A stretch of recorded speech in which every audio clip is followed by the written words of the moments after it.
अभी इंटरव्यू में ESPN पे कमारो उस्मान ने बोला कि he is ready for anyone. ठीक है, कॉर्नर मैग्रेगर। तो कॉर्नर मैग्रेगर का नाम कैसे आता है ये हम आपको बताते हैं। काउबॉय को हराया था उसने 170 पे। बहुत सारे लोग कह रहे हैं कि कॉर्नर मैग्रेगर डिजर्व नहीं करता है। हमको भी नहीं लगता कि डिजर्व करता है, लेकिन आप देखिए कौन डिजर्व करता है। मासविडाल डिजर्व करता है। अगर करता है आप कह लीजिए, क्योंकि बहुत दिन से, एक साल से बातचीत चल रही थी कि Masvidal is the number one contender, Masvidal is the number one contender.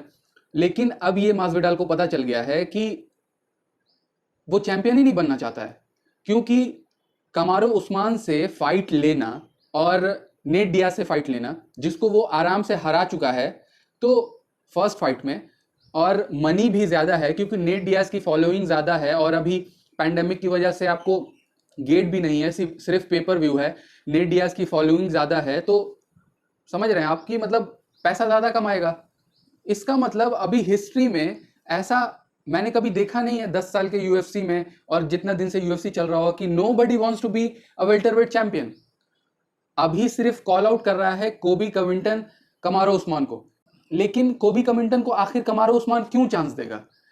एक तरीके से बहुत अच्छी और इंटरटेनिंग, बहुत ज़्यादा कॉम्पैक्ट फाइट में कमारो उस्मान ने हराया कोबी कविंटन को, और वही मैच को देखकर आपको टायरन वुडली को हराया था, तो उसके बाद से कोबी कविंटन को जो हराया है कमारो उस्मान ने, वो वाला मैच देखकर बहुत सारे जो अपने को सोच रहे थे कि वो कंटेंडर हैं, वो बैक ऑफ हो गए। हमको ऐसा लग रहा है कि मासविडाल ने देखा होगा दूसरी बार कविंटन वाला मैच, तो वो बैक ऑफ हो गया होगा, क्योंकि इतना ज़्यादा प्रेशर कमारो उस्मान पे था। और मैंने वीडियो बनाया था, हमको याद है, बहुत ज़्यादा प्रेशर था, क्योंकि कोबी कविंटन एक तरीके से बहुत ज़्यादा उसने बोला था, और बहुत ज़्यादा मीडिया हाइप क्रिएटेड, बहुत ज़्यादा उसने प्रेशर डाला था कमारो उस्मान पे।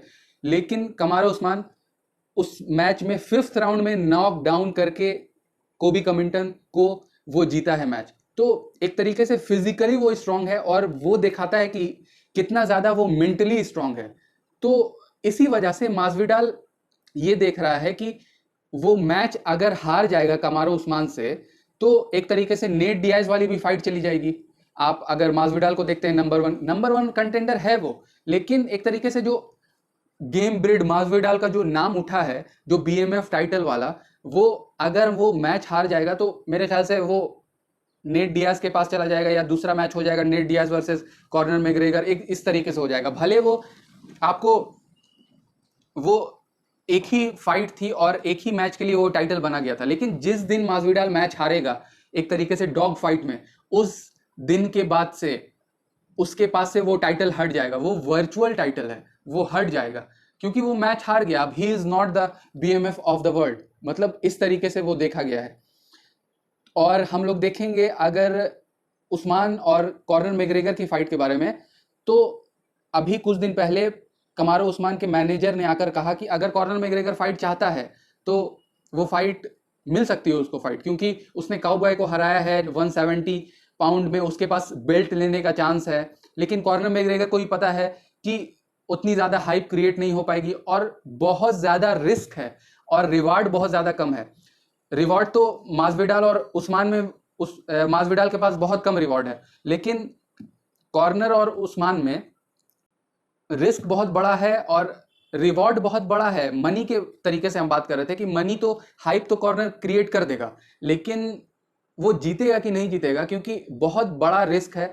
लेकिन अगर कॉर्नर मैग्रेगर को अपने 170 पाउंड में चैंपियन बनना है, और हमको नहीं लगता है कि उसके बाद से फिर गोट के रेस में वो फिर आ जाएगा। वो जैसे मैंने पिछले वीडियो में आपको बोला कि he is not in the race of GOAT, मतलब उसने अपना रूल लिखा और अपना क्या 1+1 = 2 बनाकर लिख कर दे दिया। लेकिन अगर वो 145, 155, 170 तीनों में बेल्ट जीतता है, तो वो लिस्ट में आ जाएगा। उसके पास बहुत अच्छा चांस है अभी कि कमारो उस्मान के साथ फाइट ले।